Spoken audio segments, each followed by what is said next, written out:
और अब आगे बढ़ते हुए आपको बताएं कि महकमा ज़राअत मिंशनाबाद, महकमा ज़राअत तौसी मिंशनाबाद और लिट इंटरनेशनल की मुश्तरका काविशों से कपास सेमिनार मुनाकिद करवाया गया, जिसमें डिप्टी कमिश्नर ज़राअत बहावलनगर, असिस्टेंट डायरेक्टर ज़राअत मिंशनाबाद और assistant director plant protection Bahawalnagar ज़राअत ऑफिसर्स और लिट इंटरनेशनल के नुमाइंदों ने शिरकत की।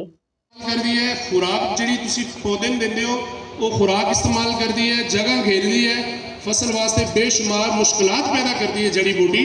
तो इस वजह तो जड़ी बूटी को उगन तो रोकने वास्ते सानू अच्छी जहर का इस्तेमाल छिड़काव 24 घंटे के अंदर धान लगाने तो बाद करना चाहिए। तो साडा वो प्रोडक्ट है अल्टीमा, बैनर के ऊपर दोस्त देख रहे होंगे, यह सामने मेरे को भी है।